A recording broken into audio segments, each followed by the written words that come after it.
Hey, happy Monday. Hope you've had a great weekend and are ready to kill it again this week. We have a ton of fun workouts coming at you. Again, they all have great names. So if you haven't been checking them out and keeping your score in Zen Planner, start doing that. We will retest these workouts. That's how we give them a name, is to make them a benchmark so you remember them. For all of our workouts, we're going to hit that warm up together. And then some of them will have a PREWOD or a strength piece, and then the workout. So for today, we're going to start with that question of the day.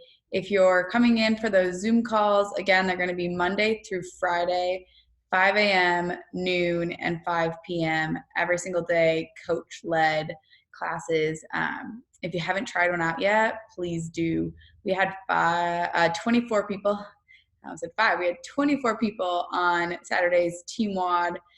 We did partner workout. Some people had their partner there with them, and some of us used a partner over the screen. So we're doing the best we can to keep you guys engaged together, because again, that's really what keeps us going, is that community side of it. So we're gonna have some great workouts this week, and get in on those Zoom calls if you can. Team WOD will be at 9 on Saturday, but Monday through Friday, we have that 5 a.m., noon, and 5 p.m. So if you're doing those, you don't have to worry about watching these instructional videos. Your coach will tell you what to do and can adjust with what equipment you have. These videos, I'm going to break down potential differences depending on what equipment you have available to you. So first thing we'll start with, again, is that question of the day, which is just sharing with us something positive from your weekend. So if you're jumping in on this within the Zoom classes, you'll answer there, but share in your comments, in the comments below, what was one thing that was awesome for your weekend. I'll share my bright spot was probably getting together with some girlfriends over a virtual brunch. So we had about 6 or 7 of us jump in. 7 of us jump in, and some of us were in Nebraska, some in California, and some in Colorado. She was in Philadelphia. She's now in Colorado. So it was awesome. Connecting with people during this time is great. Share with us your experiences over the weekend, please. For today, our warm-up, I'm just going to go ahead and show you right away. We're going to do 3 rounds of 30-second exercises. So those 30-second exercises are going to be plank jacks, warrior squat, air squat, plank, push up to down dog, and Russian baby maker. Again, all in the show notes, every detail, but I'm going to show you what those movements look like right now. So first being that plank jack, you're in your plank position and you're just doing what it sounds like a jumping jack, jumping those feet in and out. You'll hang out here for 30 seconds, and then we'll step up into that warrior squat. So you're coming into the bottom of your squat here, and then just twisting up to the ceiling for 30 seconds, getting those hips low back, shoulders. We'll go into regular air squats, so feet just outside of hips distance, shoulder stance, I guess, just outside of the shoulders, dropping those hips, pockets below the knees, and keeping that chest nice and high. Working on driving those knees out and just getting warm there. Then we'll go into a plank for 30 seconds. So again, in that nice plank position, pushing through the floor, staying active here. Then we'll go right into push up to down dog. So you're in this position, lower that chest to the ground, press into that down dog. If you can't do a push up, you just simply peel off the ground and then press back. This is more of a stretch than it is a push up. Then you'll come into what we call Russian baby makers or sumo squats.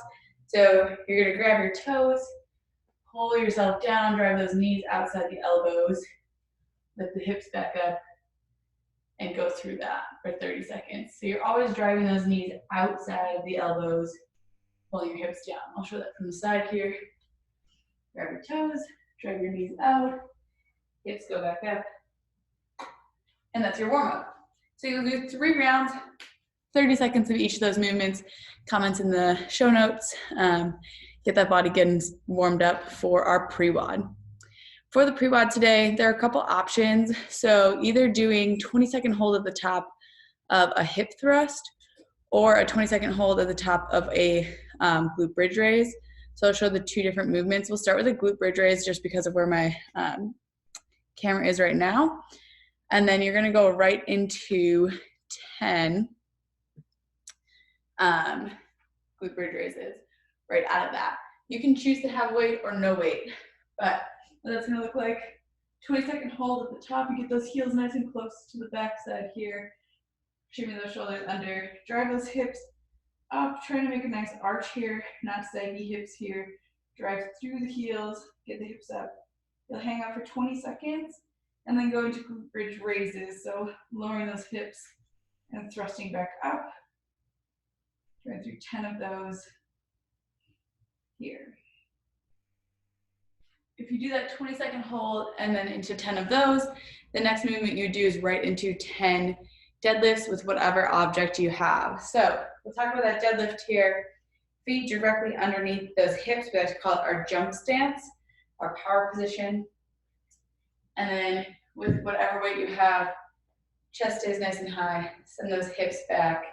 Slight bend in the knees if you need to. I like to have the weight right between my feet and then snap to stand.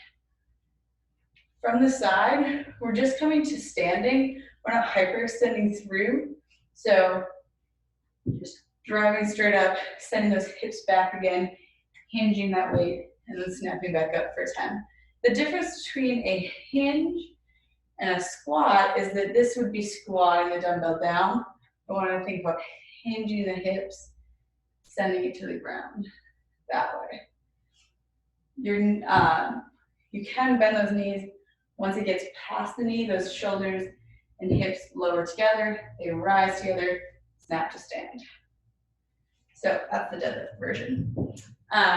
So for everyone, we'll be doing 20 seconds of a hold into 20 seconds of a raise into 10 deadlifts with dumbbell, kettlebell, plate, barbell if you have a barbell, or you can choose an odd object like a backpack or something.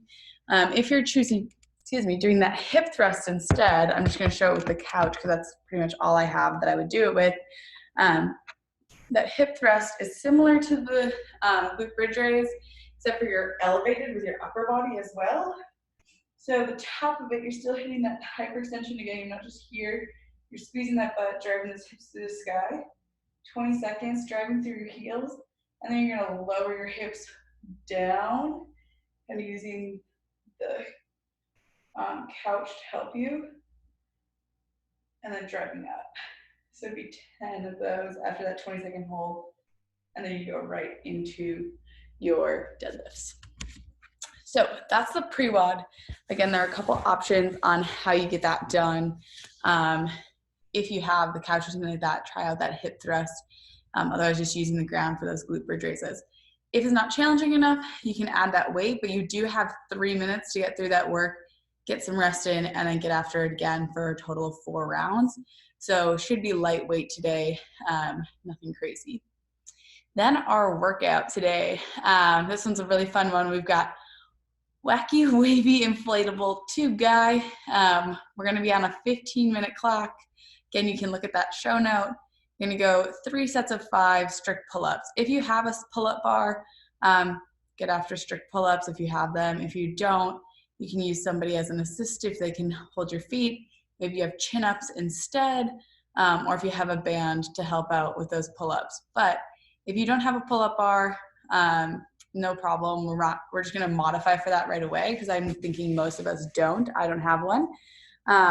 One option would be using like a ledge. This is kind of like, I would say like a last option, is just using like the ledge of the coffee table or your dinner table. Depending on how sturdy it is, you can use that. Like I wouldn't use a chair because it's gonna flip over on me. But I can show what that's like with the lip of this counter here. You get underneath it, kicking those feet out, kicking those feet out, and then pulling up. That's gonna mimic more of a chin up, but that's an option. What we're looking at is probably going with either strict press with a 5 count lowering. Depending on what weight you have, you can do that with a single arm, or with a double arm strict press and then pressing up overhead. So I'll show that. There's also an option with a band that I'll show. Just a couple of different variations to work on that strict pull-up today. If you have a kettlebell, dumbbell, whatever the case, you're gonna go with that strict press. We're gonna go single arm, kind of wide stance if we can, and then we're gonna press up and give ourselves a 1 1,000, 2 1,000, 3 1,000, 4 1,000, 5 1,000.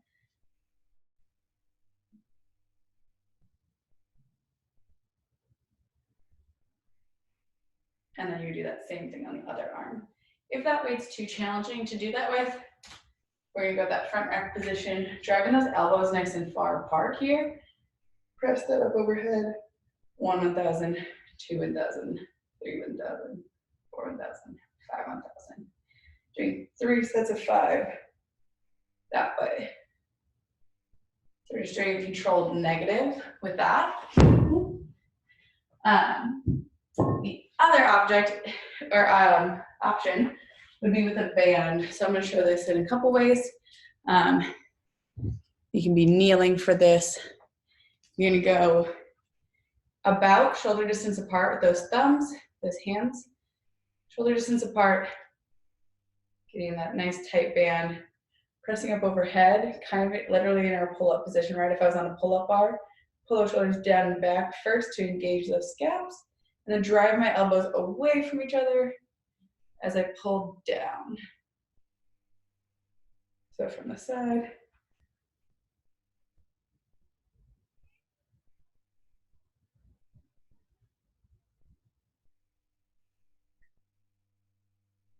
Depending on where you're at and your abilities, you could add a little bit of a controlled count again here through that. So those are the options for the strict pull-up. Those can be the same exact options in part. So this is within a 15-minute clock. You go right from your 3 sets of 5 of whatever pull-up variation you're doing into either 3 of that same variation, and then 10 alternating single arm snatches, or you can go into 3 single arm wide strict press right, 3 single arm wide strict press left, and then the snatches. So I'm just gonna show, like I already showed the pull-up options. So you'd be doing 3 of whatever you did. If you had a pull-up bar, you do 3 pull-ups. If you did the band and you wanted to do that again, you could do 3 of those. And then if you do that single arm controlled negative, you could do 3 of those. But if you want to do what's written on the program specifically, it's going to be that wide stance one. So depending on what weight you have, you do 3 of that. So I'll show it with the dumbbell. You're trying to think about making like a W. If you had both hands, there's just going to be one of them. You're going to press up and then you're going to pull down for 3. So aside, normally when we do strict press, we're somewhere like this. Today we're going to turn that dumbbell out, turn that elbow out, a little bit wider stance here with that upper body, and then press up and pull into that wide position again here.